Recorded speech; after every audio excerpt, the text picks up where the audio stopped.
the S stand for? It's not an S. How about super? Excuse me. When the world finds out what you can do, it's gonna change everything. You okay? What are you smiling about, Captain? I just think he's kind of hot. Experience it in IMAX 3D. Starts June 14th. Hey, this is Al McGee. I am the film critic for Your Entertainment Ticket at www.yeticket.com. The film I'm going to talk about is called Man of Steel. In this film, as the Man of Steel is Henry Cavill. Amy Adams is this, as you know, she's Lois Lane. Michael Shannon is General Zod. Diane Lane. Russell Crowe, he's Jor-El. Andre Trudeau, Harry Lennox, Christopher Maloney, Kevin Costner, and Lawrence Fishburne. He's in this too, and you know, he's playing Perry White. What casting. Anyway, you know the story about the Man of Steel. He's from Krypton, and his father, played by Russell Crowe or Jor-El, you know, he wants the planet to evacuate because, hey, I got some different testing. We need to get out of here or we're all going to die. The council didn't agree with him, so steps in General Zod, played by Michael Shannon.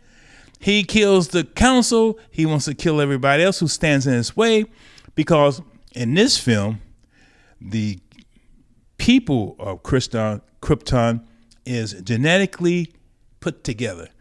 And they only have one goal. When they're born, they're only supposed to do one thing in life. If you're a general, that's all you're supposed to do. You can't decide later on, hey, I want to be a secretary. Can't do anything like that. You have one goal in life. So they are genetically cloned or made like that. Now, Kal-El is the first natural birth person from Krypton or on Krypton at that time, and that's a blasphemy to the Kryptonians. Anyway, General Zod, you know, he tries to kill everybody who stands in his way. Of course, Jor-El stands in his way. He kills them too through an armor-plated suit with a knife. I hope I'm not giving too much away, but Zod vowed to, you know, find Kal-El and kill the people on Krypton, but Krypton blows up. He gets away from his so-called prison with his followers, and then they go to planet Earth 33 years later.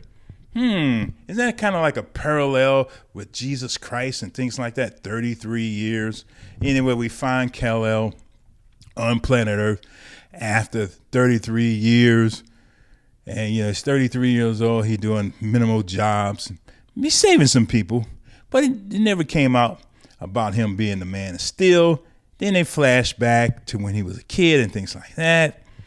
You know, then finally Lois Lane comes in the picture and General Zod comes into the picture.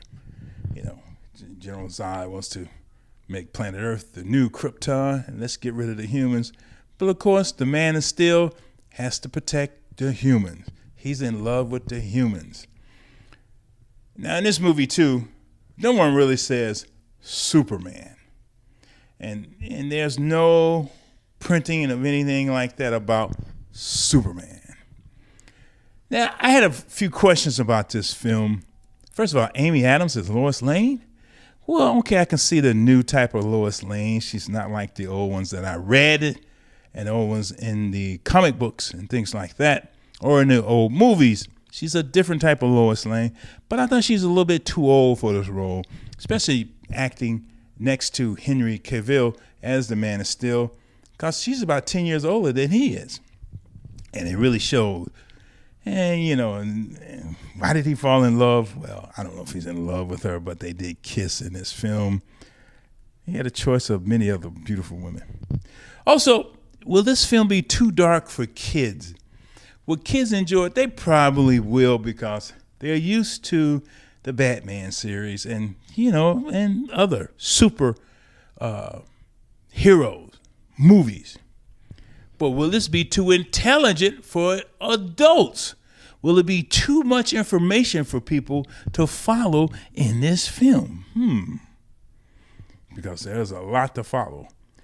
But now this story is a little bit unusual for the Man of Steel, and I find this story very interesting, but I had too many questions about this film. For example, they showed the Man of Steel, and he had a beard and he didn't have a beard. How did he shave himself? Well, I know how he did it in the comic books, but how did they do this in the movie? They never pointed that out. This was directed by Zack Snyder, and of course the screenplay is by David Gore and Christopher Nolan. Also, Christopher Nolan is also one of the producers. But this is based on Superman, created by Jerry Siegel and Joe Shuster. I got to put that in there because, Superman now is 75 years old. The story, the comic books and things like that. Well, The Man of Steel, it's good action, things like that, especially the last 45 minutes of the film. Did I really enjoy this for entertainment value? Yes, very entertaining. The story's unusual. The acting was very good, too. So I got to give this 3 palm trees out of 4. To me, it's not a perfect film because I had too many questions at the end of the film, but you'll see for yourself. The Man of Steel, I'm only giving this 3 palm trees out of 4, which is still very good for a superhero film. And we have a lot more to go in the future of these superhero films. So Man of Steel, let's hope you stand up against the all-American dollar. Hey, I'm Al McGee. Thank you for watching this review. I really appreciate it. And let me know what you think. Email me at almcgee@yeticket.com. Thank you.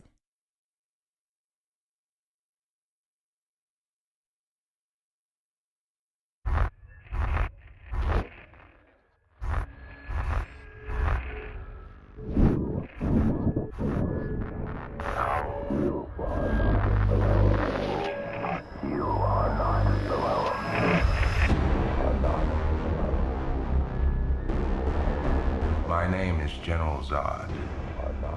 I have journeyed across an ocean of stars to reach you. Your world has sheltered one of my citizens. He will look like you, but he is not one of you.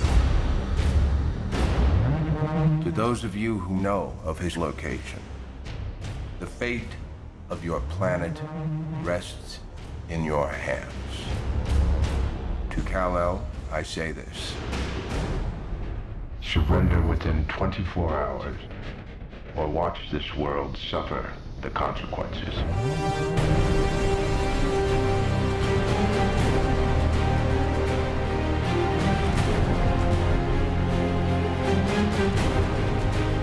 You will not win. For every human you save, we will kill 1 million more. I won't betray them. You already have.